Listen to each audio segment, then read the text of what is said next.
Thank you for listening to the Tatnus Podcast on the Tatnus Co. Network.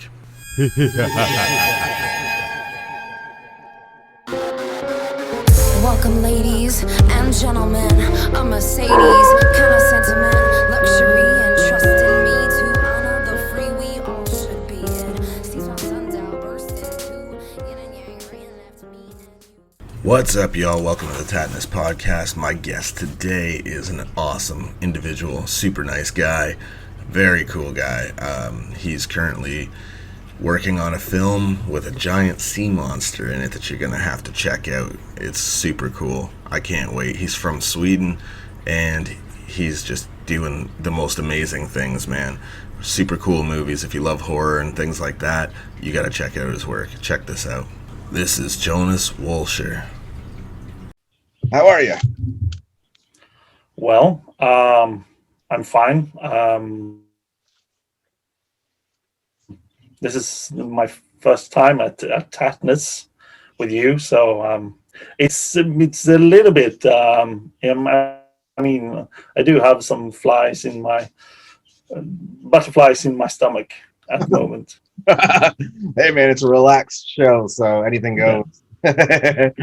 No need to worry. You've been busy lately filming. Yeah, I can't wait.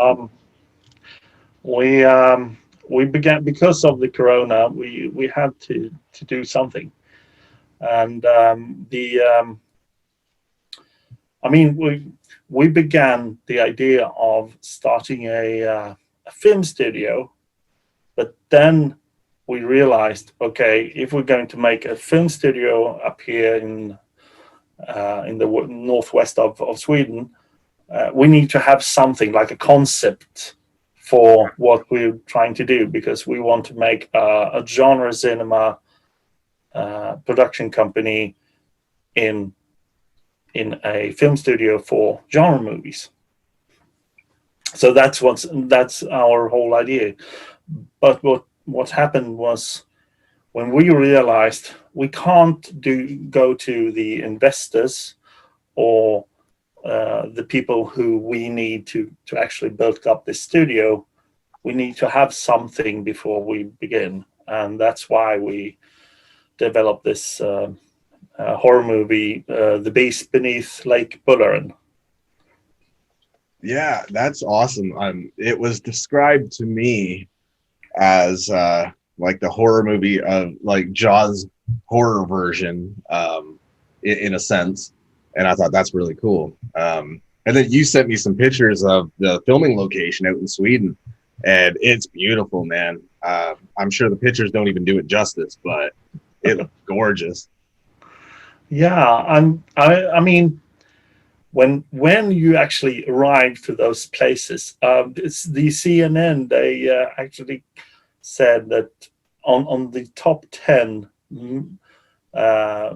Greatest place to actually visit is our neighborhood, or our region, the Bohuslän region, because it's you can't find this kind of climate and the environment anywhere in the world. Wow. Yeah, I definitely want to visit there sometime, man. Yeah, beautiful. Yeah, it is, and that's what we try to do. That's why we trying to start this film studio. It's because this place is we met a German film producer.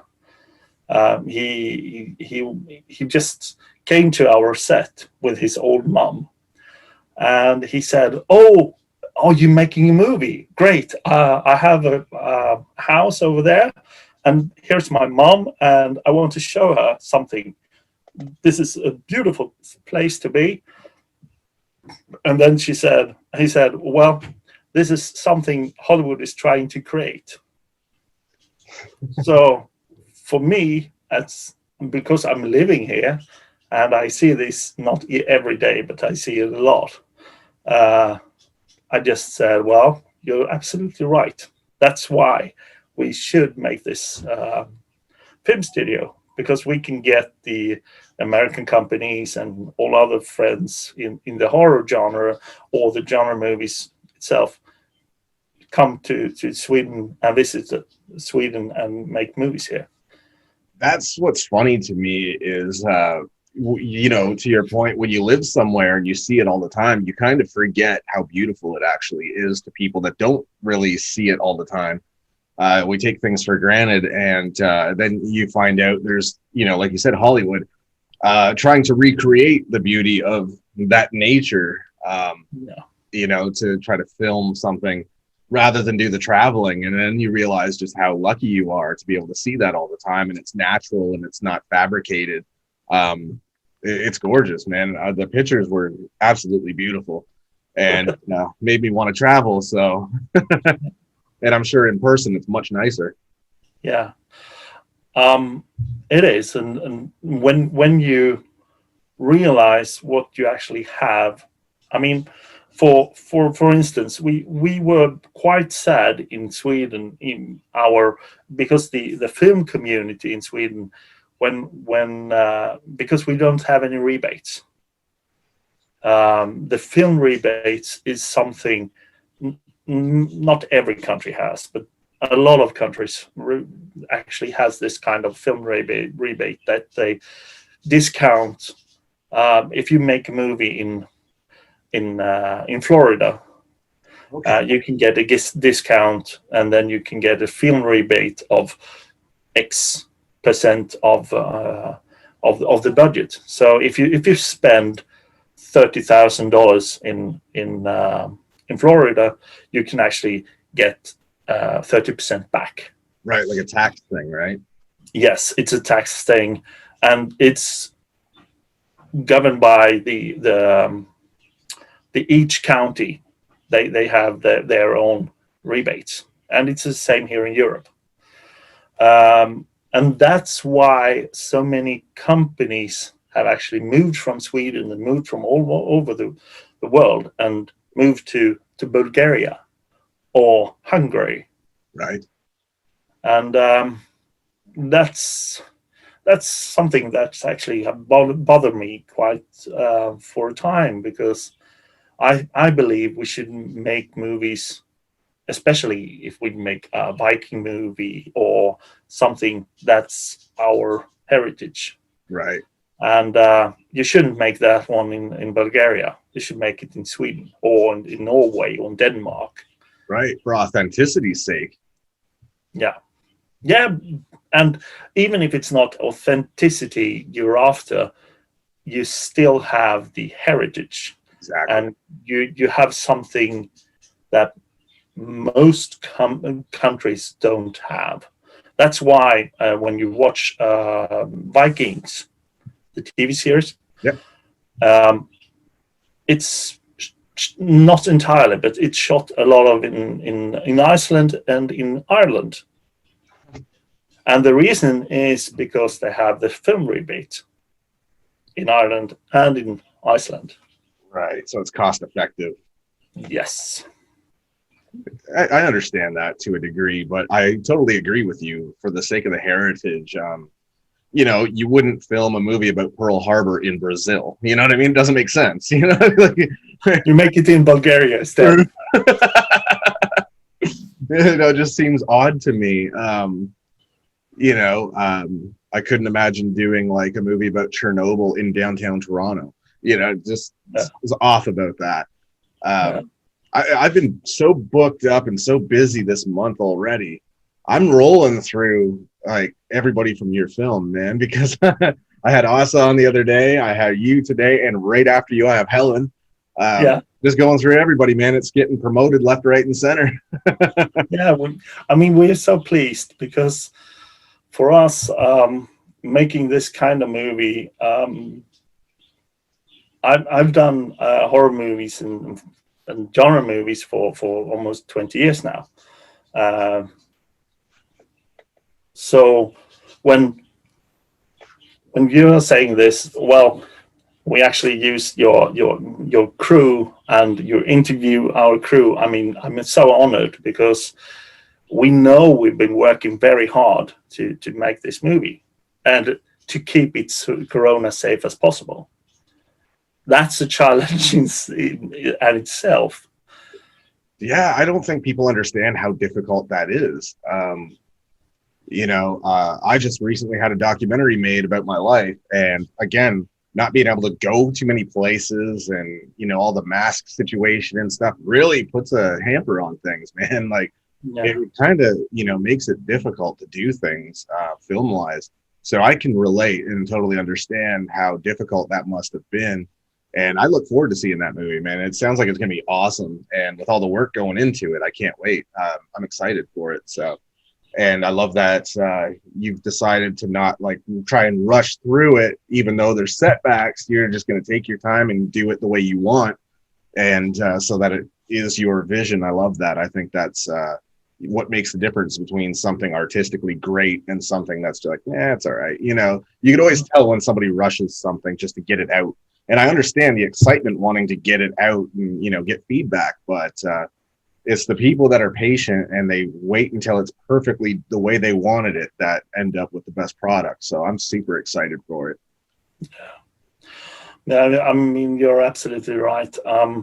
If we decided to, because it's fall now, and the leaves are falling from the trees, we can't do much right now. We can make like a night scene if you're inside a tent or something, but I mean, you can't do the outdoor scenes. So we have to wait until April, May, maybe June. But I hope we will begin shooting in April, May. We have shot so far 70% of the movie.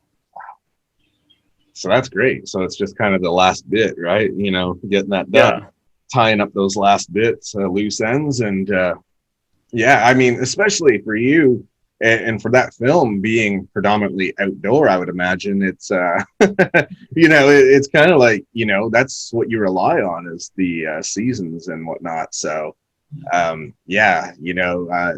I'm sure there's not a whole ton to film inside, so waiting is the only thing you can do. No, exactly. We do have some scenes where, because we need to shoot the monster itself and the sea creature, and because it's a sea creature and the size of that sea creature is actually 12 to 13 feet.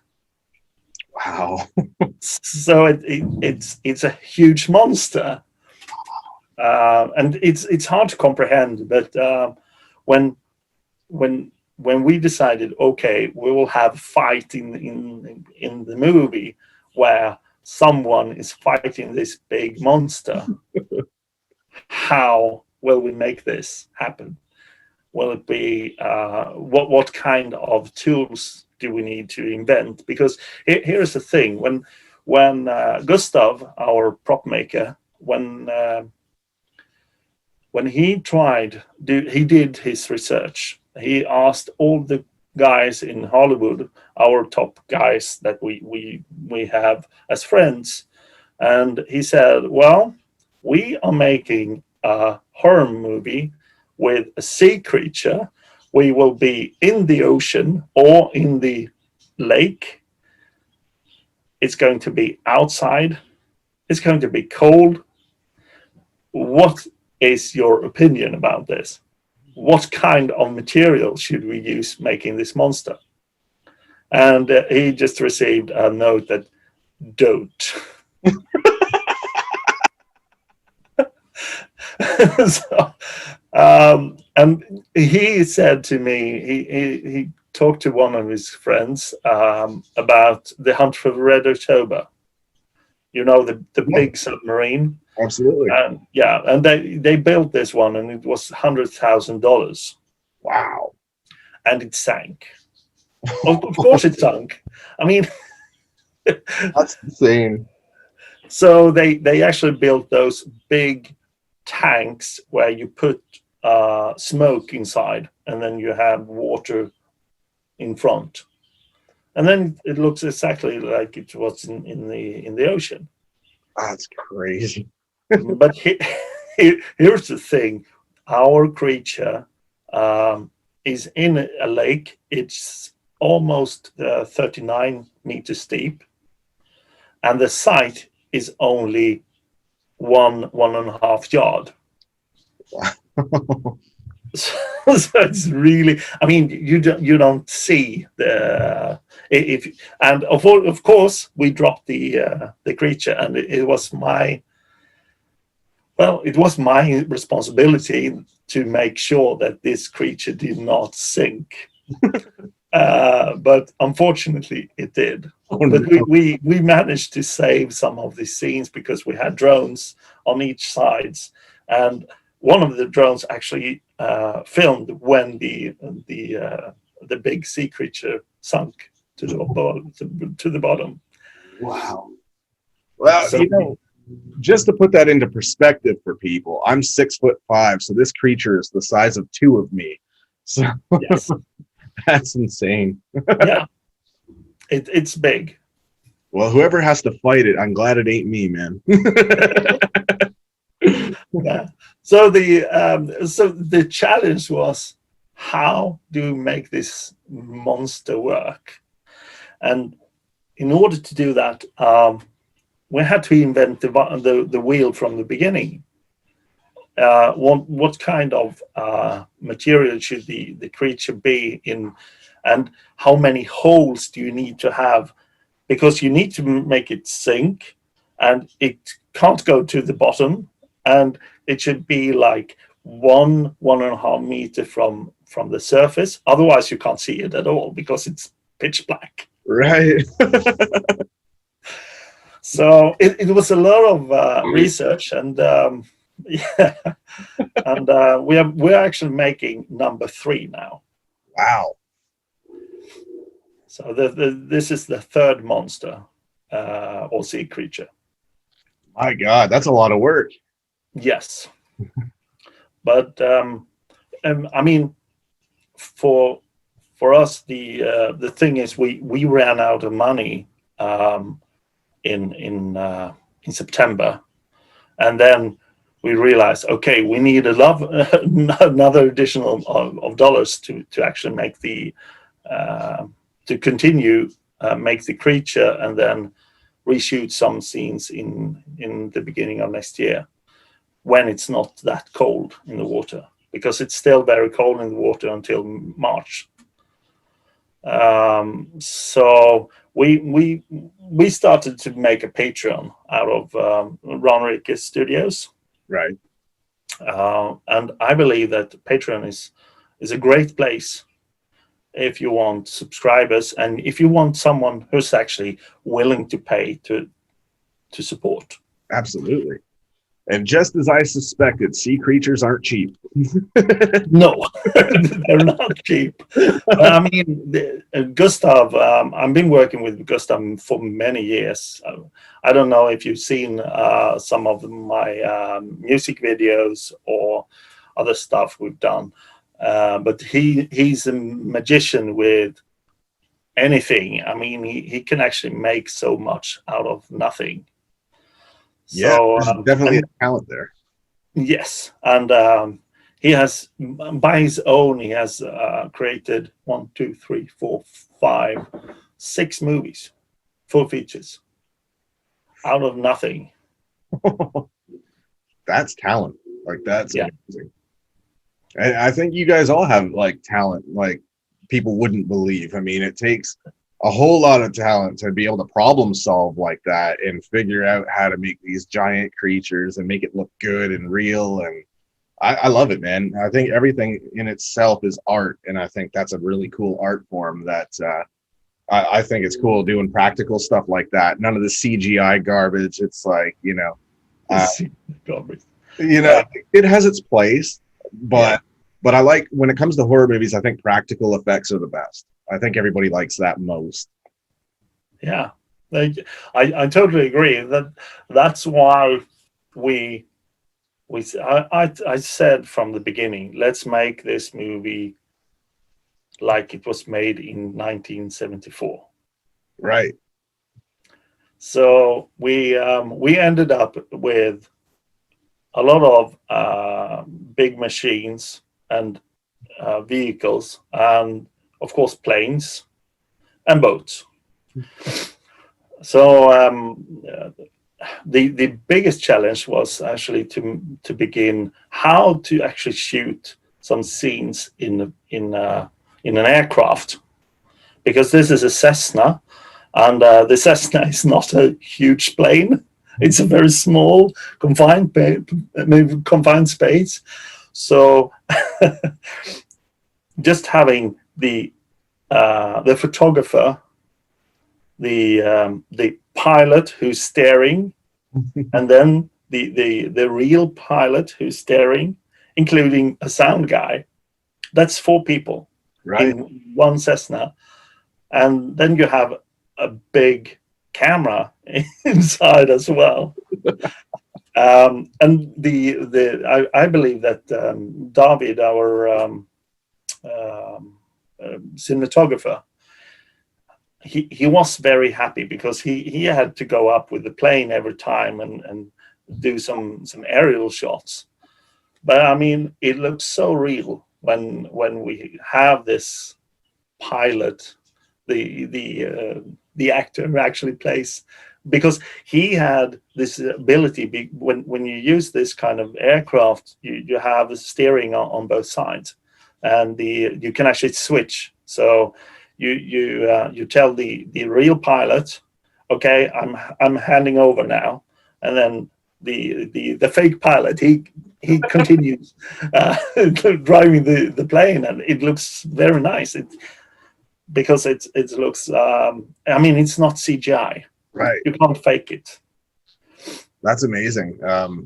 I love that. You know, there's little tricks that, again, problem solving, where you have to figure out how to do things a certain way, make it look good. And I think that's really cool, because that takes talent too. That takes intelligence, you know what I mean? To figure out how to do that the best possible way to get the best look, the best effect. I've had a few people that were on my show that were special effects artists and things like that. And they all have cool stories, man, of how they had to do certain things, what went wrong, what went really right, where it was better than they expected. You know, I just had Joe Castro on, who has the Guinness record for the most kills in a horror movie. Yeah, I know. It's like, that's insane, dude. Like, really over the top stuff too. And I was like, man, it must be a blast doing this kind of thing. Yeah. The challenge of, I mean, for the first, when when we had our headquarters in this area where we're living, only 20% or 10% of the people who are living here on daily basis. The other people are from Norway or somewhere from Sweden, and this is their summer houses. So this is an area where usually we during the winter we are less than 1,000 inhabitants, and during the summer we are maybe 4,000 or 5,000. Wow. So when we had our headquarters in an old restaurant down the ocean, and the people around, then they saw the special effects guys, they saw the camera, the sound guy, the actors, and they said, well, it's like a zoo. It's like something. I mean, those people, we haven't seen these people for real ever. But they said, well, you are very nice. You are so welcome in our neighborhood, but we haven't seen it before. I mean, it was something completely different. So we had a lot of families coming down and petting the sea creatures during the when we tried to make it go in the ocean, because we had to test it before we went to the lake. That's awesome. Just petting the sea creature. It's like, you're supposed to be afraid of it. I mean, they were so happy to actually get to know this creature, which is the creature's name is Ruben. Oh, cool. That's great too. I mean, because then it gets them familiar with it. It makes them feel a part of it, so that they're going to want to see the finished product and be like, I got to pet that creature, man. Like, it, it's going to make people feel like they were a part of something big, and they're going to support it, of course, because now it means something to them. It's a personal memory for them. So I think that's brilliant that you guys just let that happen and let people feel like, they have a piece of it now. You know what I mean? Yeah, sure. when I mean, if you, what we try to do is actually we've spoken to the community of Tarnum and Munkedal, which is these are the two closest communities, and when we told them we're making this movie, they said, well, how do you going to distribute this one? Well, we haven't got a deal yet, and we're trying to get a sales agent. So if anyone listening or will listen to this, we are looking for a sales agent in US. And we said, well, how about making some just local shows where we can have a drive-in. We can do something in the community house where all people are gathering in those small villages that we've been visiting and shot some scenes. And they said, well, this is a wonderful idea, and we will support you because this is something you do for the inhabitants in the area.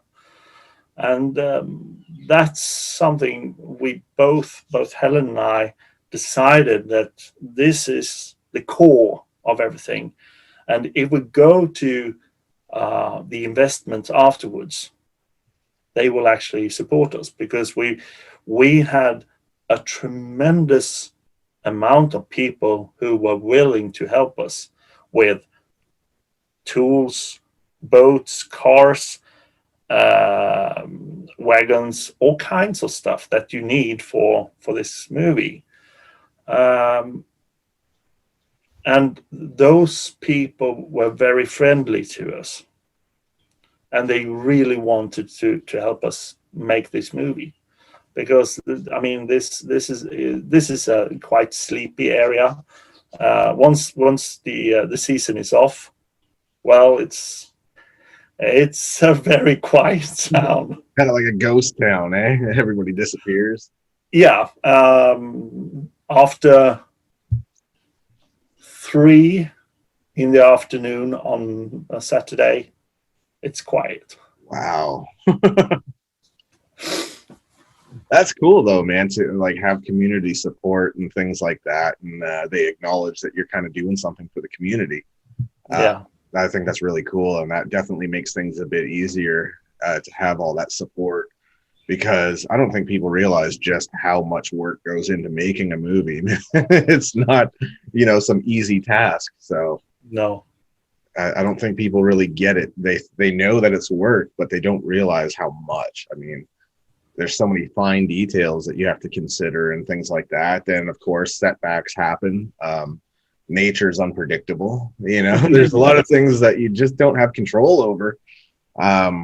So, I mean, it's cool that when things come along that kind of help a little bit, and make it a little bit easier. Yeah. I think that one of the reasons that we actually managed to shot that kind of amount of shots in the movie, like 70%, was because we had 2 directors working together. I didn't do much of the directing of the dialogue scenes and the love scenes and or the romantic stuff, but I I concentrated on the action scenes, and now when we begin our next turn of shooting, I will do much more than I've done before. Makes sense. Yeah, that's Yeah, and I believe it's quite good because we had a female director, Monica, and Monica she was very good at what she's doing, and I think it actually helped a lot, because otherwise this kind of movies where you have a sea creature, you have a huge monkey trying to rampage the city, and it's directed by men, with men, and the women, they are naked or almost naked and running around in bikinis. I believe that era of movies from the 80s, 70s, 80s, they are quite past. yeah, You have to do something much better. right. And so the story actually evolved from just a sea creature action movie into something sea creature action drama, which I think will be something more like Jaws than Sharknado. Let's hope. I mean, Yeah, that's a good goal to have, I think. Sharknado is over the top. and there is one thing I want to tell you as well, and that's when it's 15 years since I made my first movie, Zombie Jäger, or the Americans can't say Zombie Jäger, so they say Die Zombie Jogger. And the Zombie Jäger is actually German, and it stands for the Zombie Hunters. I was actually In Italy, the title was Cacciatori di Muerte, I think, and it was House by the Dead. okay. I have the Italian title as well, because I thought, well, okay, it's called House of the Dead, and they are in one house. No, actually, two houses in Zombie again. So I really don't know why this name came up.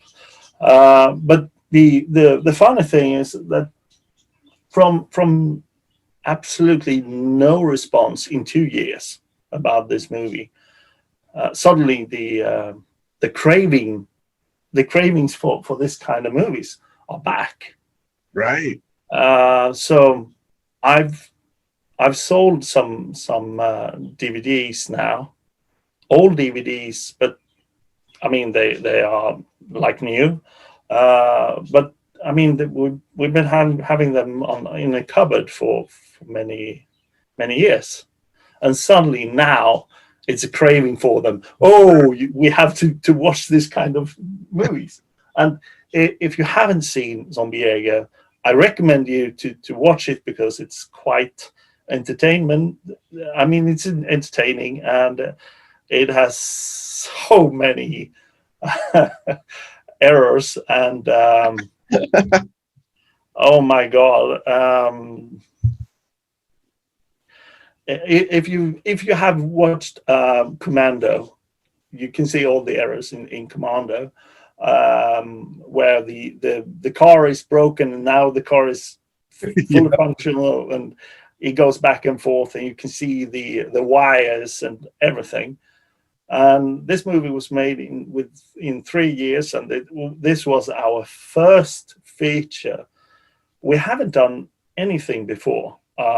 We made a short movie about zombies, and then we decided to do this one. And we had no clue at all how to make a movie.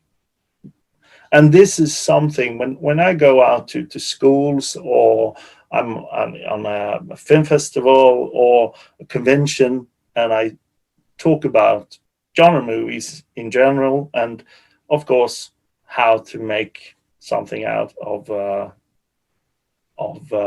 indie movie and how to market your indie movie. I always say, well, do it, do it, do it, because once you started, you can't go back. Right. If it takes 3 years, let it take 3 years, because it's your movie. People will wait for your movie, even if it's the worst movie you ever seen. People will wait, and people will actually buy this kind of stuff because they know you or they've heard about this movie, which is so bad I can't bear to watch it. I love it. I was actually going to say too that I read somewhere that you were a big fan of zombie movies, and so I was going to ask you about that.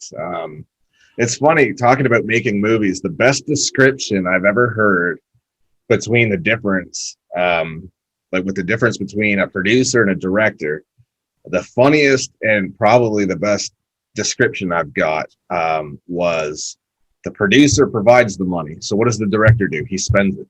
You know, like that's basically the difference. And then you get these brilliant people that do both. They're the producer and the director, so they get the profits more so than, you know, if you had two different people, you know, because the producer obviously wants a return on his investment. If you are the producer and the director, that's all you. That all comes straight to you. That's brilliant. Yeah. However, there is no no insurance that you actually make money. So if you decide to make the movie and you become the producer and the director and the editor and the sound guy, you probably won't get that kind of money you are trying to get, because it's very, very hard to actually make money of your movies. But if you want to make a movie and see how it goes in the future, I mean, go for it. We were quite lucky because 2000 we began shooting this movie 2003, and then we shot from 2003, 2004, and 2005, and we had to wait 2 years to get the distribution. And then we had a European version, and this European version was spread worldwide because of the distribution company. And then in 2009, I think, or 8, they released a version, a 2-disc version in US.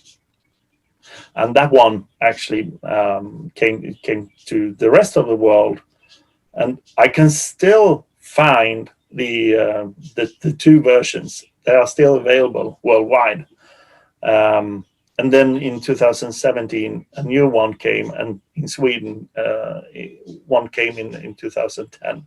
So we actually have 5 now. It's 5 versions of the movie. Wow. Out of curiosity, I was wondering if that you know of anyway, if there's much of a difference between the rating systems in Europe versus here in Canada or the US, in terms of how strict they are. I know in the US it's really hard to get an R rating because they have to cut so much stuff. So it's not an X rating, and it can't be too graphic, or they end up having to cut things out and stuff like that. Is there much difference in Europe with that, or are they a little more lenient? From the beginning, the Dutch companies, when you release something in Netherlands, you actually every time you got the permits, and you can actually sell whatever you want, almost whatever you want in the Netherlands. However, in Germany, they are more strict because they have this 15 and they have 18. Okay. And many of the movies were actually released in 15, and then they were actually 18 movies, but they cut them down to make them 15. Wow. And this is Germany. In Sweden, 1996, our censorship disappeared completely. Wow. But that one and the movie we did in 2010, Dragonetti, which is a prequel to this one, I had to send this to the censorship of Sweden, and they actually checked. They checked the movie, and then they wrote down every gory scene, or if it was nudity or whatever. So, and then I had it back, and then I had to pay, and they pay by meter. So you actually pay the, even if it's a tape, you have to pay for the length of the movie. Wow. So it ended up with I don't know, maybe $200-$300 just to have it checked. Wow. But in 2010, that disappeared completely. I think it was gone by 2012. I think it was 2012, because in Dragonetti I had to send it as well. So I had on my refrigerator, I haven't seen them for many years, so I don't know where they are now, but it's actually a card that I need to have with me when I show the movie in a theater. So it's actually handwritten. You have the specification of your movie and what it's all about, and then the censorship, and then it's signed by someone. Wow. So, I mean, between all the work that it takes to make movies and then having to go through all this stuff, man, you have to love what you do to kind of go through all that. Yeah. You have to have a love for it. It can't be about money at that point. No. I have to admit, I've done so many movies and produced a lot of movies, and I do it for passion.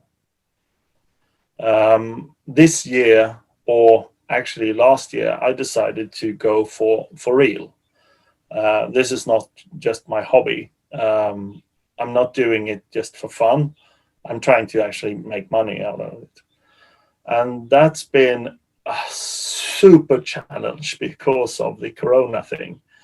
We had so many great ideas with and a reopening of the drive-in theaters, because this is something you actually can make money out of, and you can bring people together. Right. However, in Sweden, even if you have, we have a limit in Sweden because you're not allowed to have more than 50 people. 50 people are your limit. And that includes people in cars. Right. So you can have one guy, one girl in each car to get 50. Or if you go with your girlfriend, that's 2. Okay, that's 48 left. So no, it's not possible. Yeah, there's a lot of restrictions that are just kind of making everything a challenge, and it's hitting everybody, man. It's crazy. All over the world, no matter what they're trying to do. And I guess different places too have different laws regarding that. So I can imagine how frustrating it must be, because like you said, this is your living, man. You're trying to make money off this and pay some bills and whatnot. And everything seems to step in the way of that and, make it an uphill battle. But again, that love for doing it is what keeps you going. So I think that's great. Yeah, it is. And then, of course, I mean, I met Helen, and I decided we met in November last year, and in January I said to her, well, how about making you one of of the people who are working with me in my company? And she said, well, yes. And then I mean, we moved in together and everything, and suddenly in April we decided, well, let's make a movie, because it was Corona and we both were so sick during the February to March, within to April actually. So we decided, well, now it's the beginning of May, let's make a movie. So we began in the end of April, and then we shot from the beginning of August to September, 21 days. And 21 days in a row is hard. No doubt. Oh my God, we had 2 days off during those 21 days. And Helen and I, we tried our best to gather money. So I went from director to one of the producers. So Helen and I, we actually producing the movie as well. And that's why we went to we let Monica to do the directing. That's crazy. Like, that's a lot of work and a lot of shifting responsibilities around and trying to make it work the best way that works best for you. And it's like, man, and with, like I said, with this pandemic nonsense, it's just making things like kind of a situation where you have to adapt every day. Something changes, something, some new restriction comes up, or, circumstances change. And it's like, man, you got to constantly be flexible and prepared at any moment to change plans. And it's nuts, man. So good on you for being able to do that. Yeah.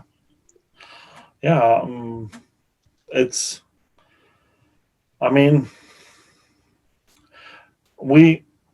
in Sweden, the government, they had said, well, we actually put some money into the Swedish film industry, and here is additional millions of dollars to the Swedish film industry, and we haven't found out yet how to distribute them, and we don't know how much each one will get.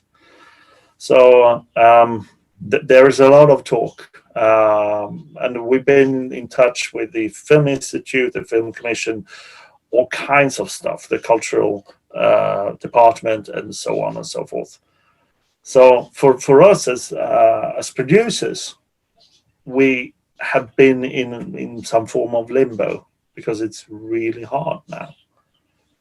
Absolutely. I mean, I can't imagine how tough it must be. And you guys are just, still doing it anyway and doing well with it. And it's like, it just goes to show the experience there.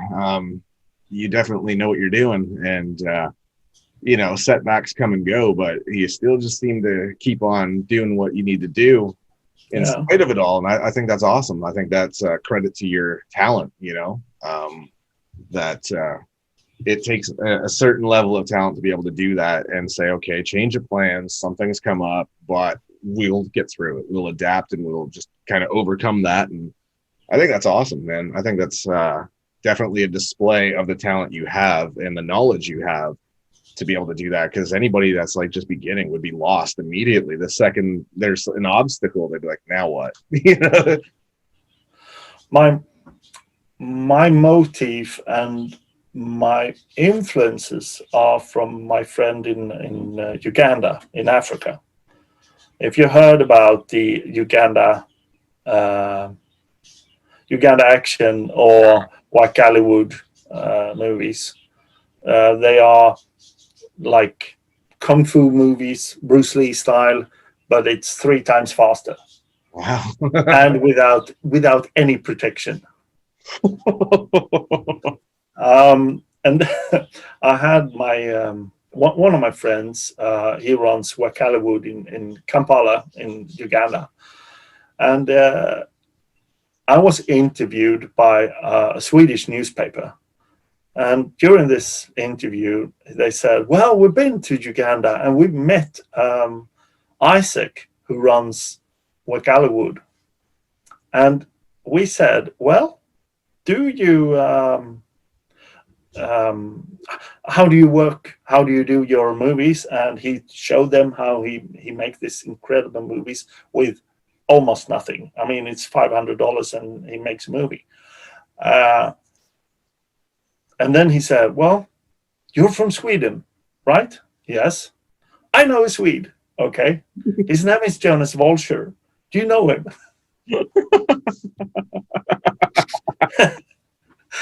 I mean, this is a small world we're talking about. Okay. I think you might know him. So when they did the interview, they said, "Well, Isaac," he said, "Hi." But then afterwards, when I began working with his friend who was in Captain Alex, Who Killed Captain Alex, which is the huge mega Uganda action movie there is. But my friend Sarunya, Ernest, he makes movies a more traditional way. It's still a lot of hand-to-hand combat and so on, a lot of fighting. However, he tries to make something with a story, a good storyline. Right. So his nephew called me and he said, "Well, I like your stuff, and I wonder if you would like to help my uncle. He's making a new movie." And I said, "Well, what about?" And they told me about the story and everything, and I began doing I've done hundreds of posters. So I've done a lot of posters and publicity stuff and PR and all kinds of stuff for movies for many years. So he said, "Well, can you help me with a poster?" And that's how we actually started. So I said, "Yes, I want to do the thing with the poster." And then from the poster, it went to, "Could you make some lobby cards?" "Yes." And then, "Could you maybe you can be a producer?" So I said, "Okay, what do you need?" "Well, we haven't shot the movie Precision. It's called Precision, this movie. We haven't shot it entirely. Could you help us?" And I went, "Okay." And then I went straight from just making those lobby cards and posters into making a movie in Uganda. This was my first job. And I just realized, oh my God, they're working so good and they have nothing. I mean, we whine and we continue whining about, "Oh, we don't have the latest camera, or we can't use this kind of light because it's too dull. Oh my God, my stand isn't working anymore. Oh, what to do? I have to go maybe into convent." But they have nothing. So if they lose a screw or something, they actually make a new one. They make a new screw that fits to the stand. Wow. Or they make the boxes you need for your LCD screens. So they are so inventive. That's cool. Innovative. So that's something we need to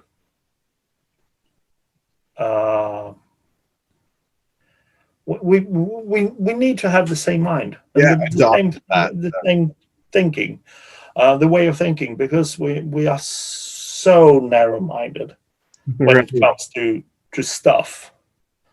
I mean, they uses steering wheels for buses as their cams for the steady cams, and Wow. they actually works very well because they are so heavy, and they have the precise shape for a wheel, for a camera wheel, and then they make the small gadgets for this stuff to make it work. That's awesome. Yeah. Well, I got Helen coming on now in like 2 minutes. Yeah. So Yeah. I will call her in. okay, cool. Yeah, absolutely. And is there somewhere like social media wise you want people to follow you, or? Yes, please. I can send you the links. Okay, sounds great. I can send them through your Facebook, right? Absolutely. Great. Well, it was very nice talking to you, and I hope we can talk a bit later, and when we have something to show. Absolutely. Welcome back anytime, man. It was an absolute honor. Oh, thank you. And if you need something you want to have a look at, because I mean, I do have so much screeners and so on. And I mean, if you want to see something from Uganda, it's actually very good. The horror movie I was with the guy Andrew Nabagna, who directed the movie and produced it. I was one of the co-producers for that one. It's a great story. That sounds awesome. Because they actually make when I heard about their they made one which is called The Jealous Ghost, and when I asked about that movie, they said, "Well, we've already done 3," and then when I heard that they've already done a trilogy of it, we had to wait, and then I came back, and then they said, "Well, we're in number 5 now."